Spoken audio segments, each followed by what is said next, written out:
তোমার মতো আমি একদমই না জ্যাসমিন। আমি এগুলো করছি তনু ম্যাডামের জন্য, ওনাকে প্রোটেক্ট করার জন্য, ওই ভিড়ের থেকে। কেননা ও তো যখন তখন বদলাতে পারে, ওর ওপর একেবারে ভরসা করা যায় না। তো তুমিও ভালো মতো জানো জ্যাসমিন, তোমার মতো বোকা নই আমি। তনু ম্যাডামকে সত্যিকারের ভালোবাসি, আর নিজের ভালোবাসার জন্য সবকিছু দিতে পারি, এনিথিং। আমিও যা করেছিলাম ভালোবাসার জন্যই করেছিলাম মিস্টার অঙ্গদ। ভালোবাসায়? রিয়েলি? ভালোবাসায় জ্যাসমিন? নিজের স্বপ্নকে, নিজের স্বার্থপর স্বপ্নকে শুধু ভালোবাসার একটা স্টিকার মেরে দিয়েছো তুমি, আর কিচ্ছু করোনি, বুঝলে? ব্যাস, ভালোবাসায় ত্যাগ করেছি। আপনার যা ভাবতে ইচ্ছে হয় আপনি ভাবুন, আমাকে যত অপমান করার হয় করে নিন, কিন্তু প্লিজ আপনি যে প্ল্যানটা করবেন সেই প্ল্যানের ব্যাপারে আমাকে একটু ইনফর্ম করবেন। বলুন, কি প্ল্যান করেছেন আপনি? কি করবেন বীরের বাবার এই ফোন রেকর্ডিংটা নিয়ে? সময় আসলে ঠিকই বলে দেব। নিজের বুদ্ধি নিজের কাছেই রাখো। গাড়ি সরাও।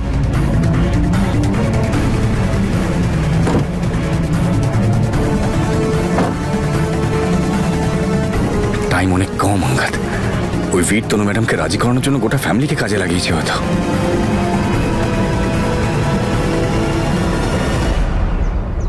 চলো, come on guys, knees up, faster, faster.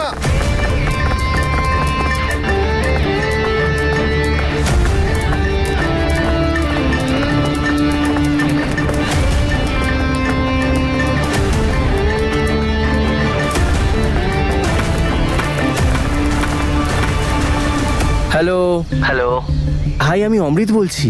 আচ্ছা শোন, তনু দিদিকে পাঠিয়ে দিবি ওই ক্যাফেটা কোথায়? Cheesecake cafe. হ্যাঁ ঠিক আছে ঠিক আছে।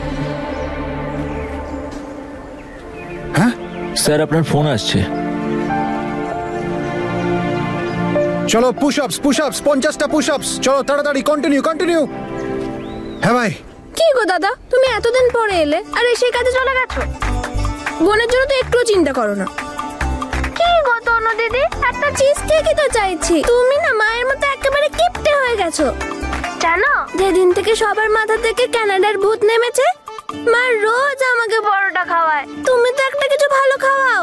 তোর নাম না দিলরাজ নয়, নাটক বাজ হওয়া উচিত। মাহি, এসব বন্ধ কর, আমি কাজ করছি। আর মা একবার শুনলে না, ভালো মতো মার খাবি তুই।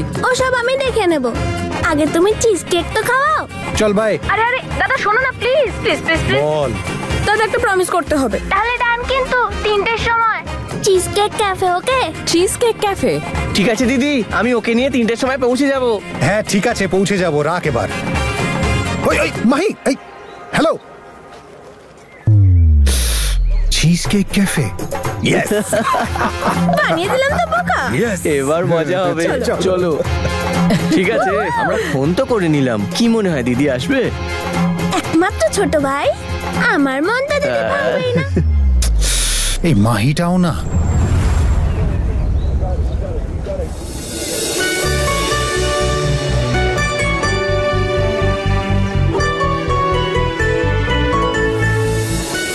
তনু যেন আমায় ক্ষমা করে দেয়।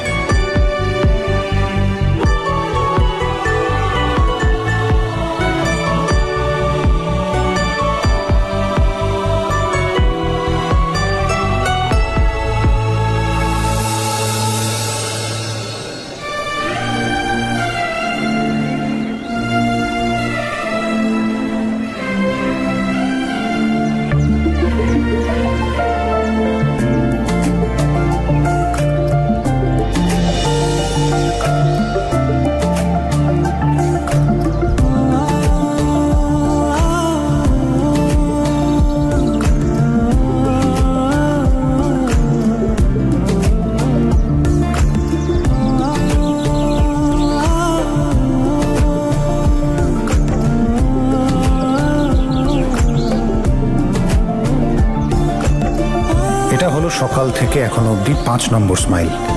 আমি তোমাকে প্রমিস করছি তনু, যে এখন থেকে তোমার স্মাইলের কাউন্ট বাড়বে, কমবে না।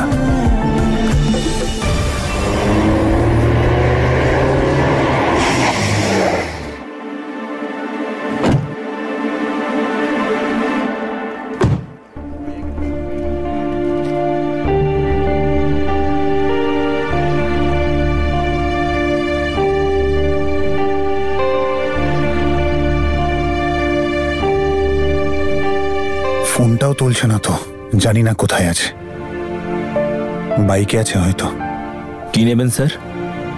আমি না আসলে ওয়েট করছি, যেই মুহূর্তে ওরা আসবে আমি অর্ডার করে দিচ্ছি। Okay sir. Thank you. ওহো, এত লেট হয়ে গেল। দিলরাজ আর নবরাজ খুব কথা শোনাবে। কি তনু দিদি, এত লেট করলে? এই ওই কোথাও দেখতে পাচ্ছি না কেন? এটা খুব ভালো, আমাকে ডাকলো আর নিজেরাই আসেনি।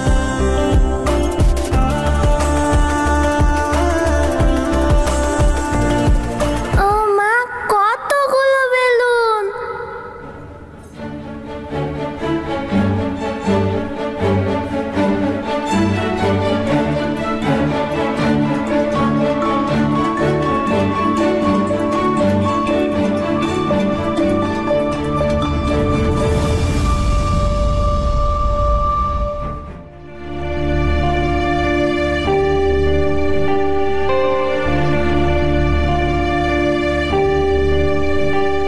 ফোনটাও তুলছে না তো, জানি না কোথায় আছে।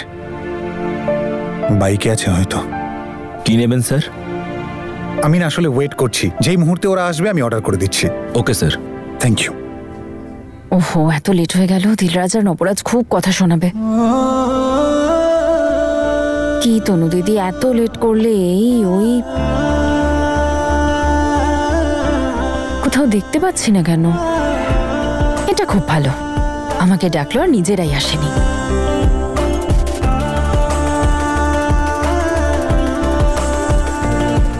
ও মা, কতগুলো বেলুন!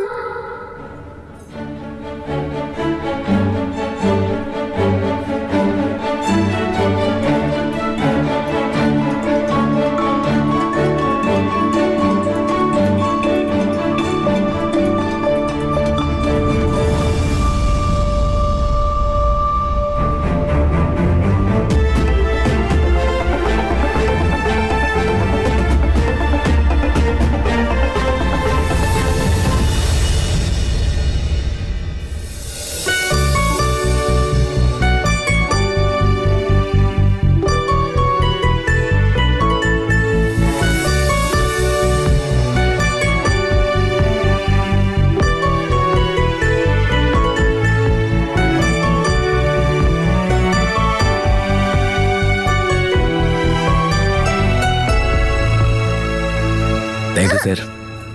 It's okay.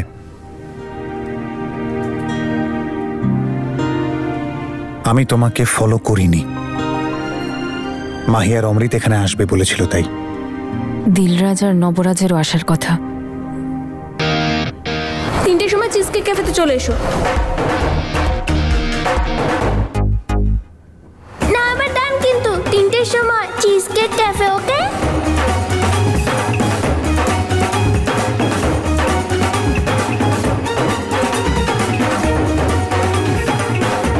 দিদি গাল ফুলিয়ে এদিক ওদিকে দেখছে।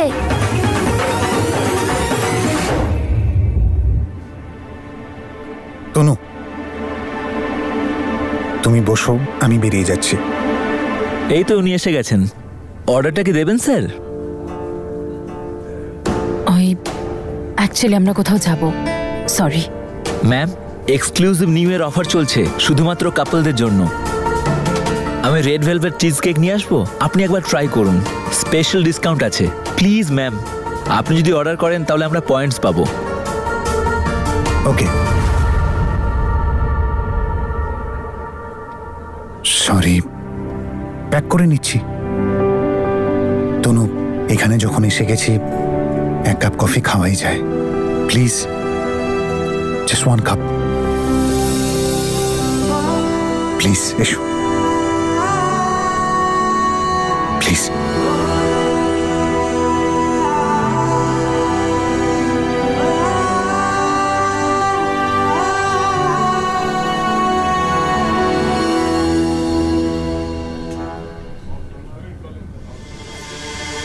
বসে পড়েছে দুজন। আরে চল চল, এখান থেকে চল, ওরা আমাদের দেখে ফেলার আগে। আর আমার চিজ কেক, খুব অন্যায় হচ্ছে এই বাচ্চা ছেলেটার সাথে। ওই, কোনো অবিচার হবে না তোর সাথে। বল কি খাবি? চলে বাটুরে। ঠিক আছে, চল। 2 কফি দাদা।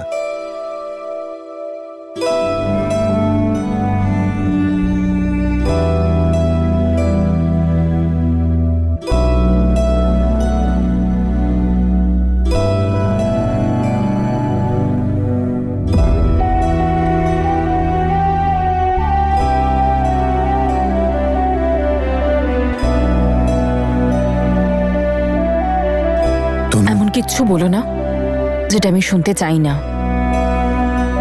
ডোন্ট ওয়ারি, বলবো না, আই প্রমিস।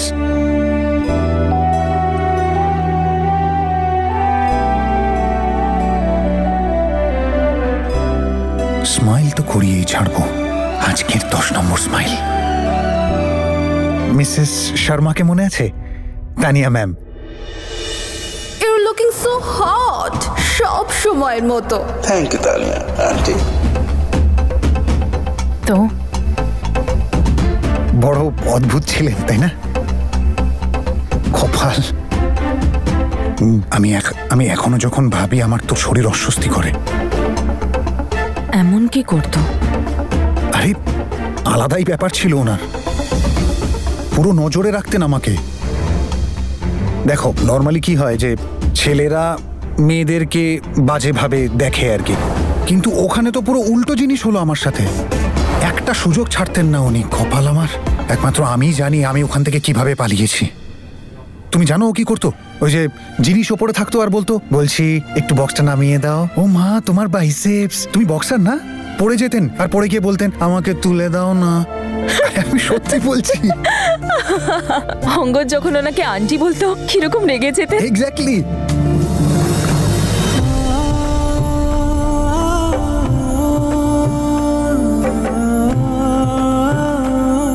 আমি 1 মিনিট একটু ওয়াশরুম থেকে আসছি।